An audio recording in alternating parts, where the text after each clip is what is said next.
आज जो है बच्चों करंट से भी तेज रफ्तार में हाइब्रिडाइजेशन सीखेंगे किसी भी मॉलिक्यूल्स का। बस वीडियो देखते रहिए, देखते देखते सीख जाएंगे। तो बच्चों लिखा जाए हाइब्रिडाइजेशन।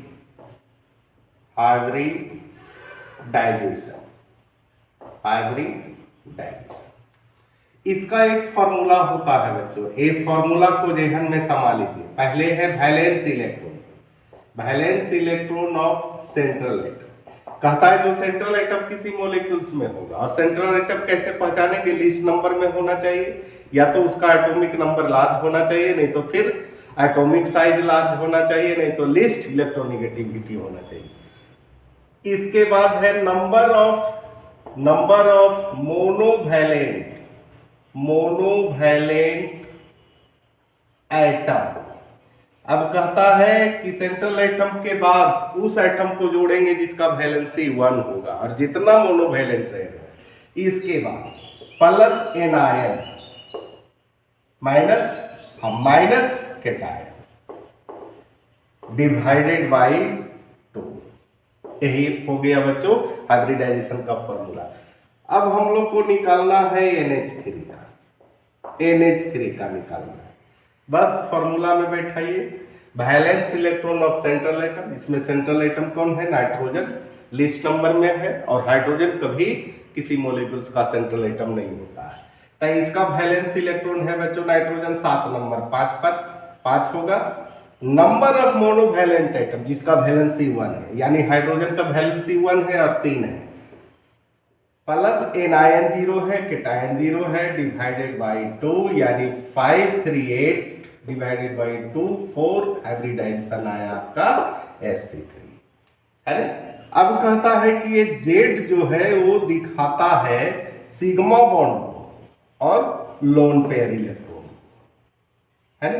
अब यहां देखिए नाइट्रोजन का वैलेंस इलेक्ट्रॉन 5 है, 5 में 3 कॉर्नर एटम है, 3 सिग्मा बॉन्ड बना लिया, एक पेयर बचा, तो एक पेयर इसमें लोन पेयर। इसका स्ट्रक्चर इस प्रकार से होगा, इस तरह से। अब बच्चों CO2 का निकाल लीजिए, CO2 का बस जेड निकालिए। Valence electron central atom, carbon है सेंट्रल एटम, इसका वैलेंस इलेक्ट्रॉन 4 होगा, प्लस मोनोवैलेंट 0 है, चूंकि ऑक्सीजन इसमें डाइवैलेंट है, इसका वैलेंसी 2 है। एनायन 0 है, कैटायन 0 है, डिवाइडेड बाई 2, यानी 4/2 कितना आ रहा है? 2 हाइब्रिडाइजेशन sp। कहता है अगर जेड बराबर 2 आता है sp होगा, जेड अगर 3 आता है sp2 होगा, है ना। जेड अगर 4 आ रहा है तो sp3 होगा, जेड अगर 5 आ रहा है sp3d होगा, जेड अगर 6 आ रहा है sp3d2 होगा, जेड अगर 7 आ रहा है sp3d3 होगा। यही तो है बच्चों। अब मान लिया BH3 का निकालना, BH3 का निकालिए। इसमें जेड बोरन 5 नंबर है, 3 इसका वैलेंस इलेक्ट्रॉन होगा, और इसका जो है बच्चों हाइड्रोजन है मोनोवैलेंट, +3 +0 -0/2, यानी आ रहा है 6/2, आ रहा है 3, इसका हाइब्रिडाइजेशन sp2। अब कहता है कि हाइब्रिडाइजेशन जो है बच्चों, हाइब्रिडाइजेशन जो है किसी मॉलिक्यूल्स के ज्योमेट्री को बताता है। ज्योमेट्री ऑफ मोलिक्यूल्स कहता है कि अगर sp हाइब्रिडाइजेशन आ रहा है तो उसका ज्योमेट्री होगा लीनियर, है ना।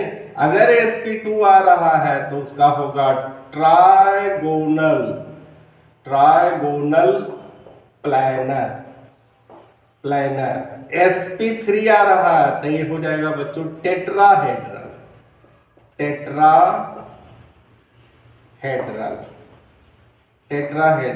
ये हो जाएगा बच्चों ट्राइगोनल बाई पिरामिड। ये हो जाएगा ऑक्टाहेड्रल, और ये हो जाएगा बच्चों पेंटागोनल बाई पिरामिड। यही तो है बच्चों, किसी भी मॉलिक्यूल्स का हाइब्रिडाइजेशन निकालिए, आसानी से निकलेगा। इसी के साथ